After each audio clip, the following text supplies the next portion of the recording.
So I have continued to work as much as I can, knowing full well that we have to get to universal health care.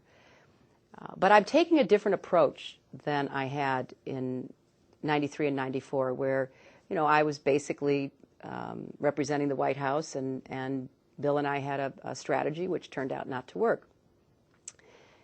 We have to get 60 votes in the Senate to pass universal health care.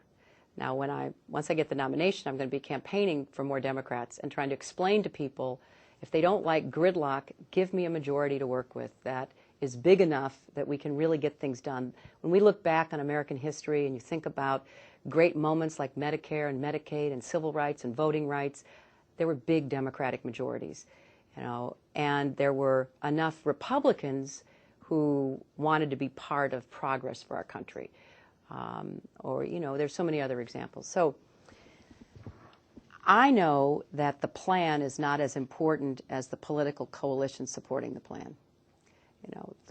Whatever plan we put forth, the contours are pretty well known because there are only a couple of ways to get to universal coverage.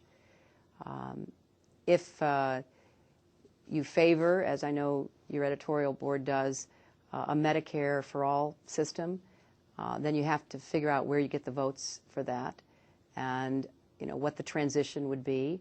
But it's a really credible idea because Medicare has a very low administrative overhead percentage, far lower than private insurance.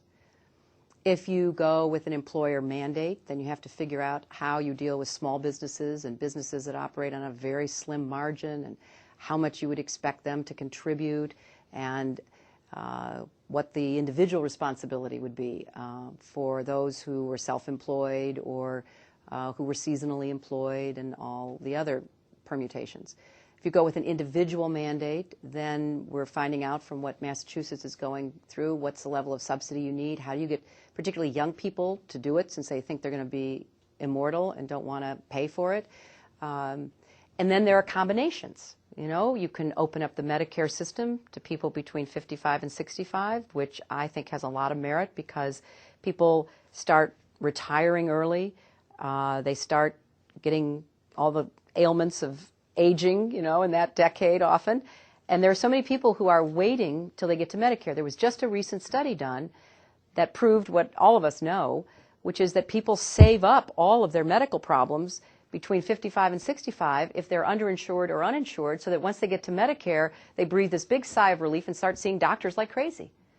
And the good news is they get to see doctors. The bad news is I have, advocated for people who have a woman I remember who I tried to help when I was in the White House had a lump in her breast. She was 63 years old. She had no insurance.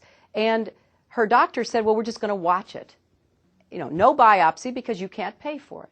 I could tell you a million examples like that. So opening up Medicare is an idea worth pursuing. Opening up the Federal Employees Health Benefit Plan for both employers who don't want to bear the cost themselves, but who can contribute something, and putting more Americans into the plan that provides such a range of choice where the federal government bargains for the options and the price, and then looking to see what role private insurance should still play.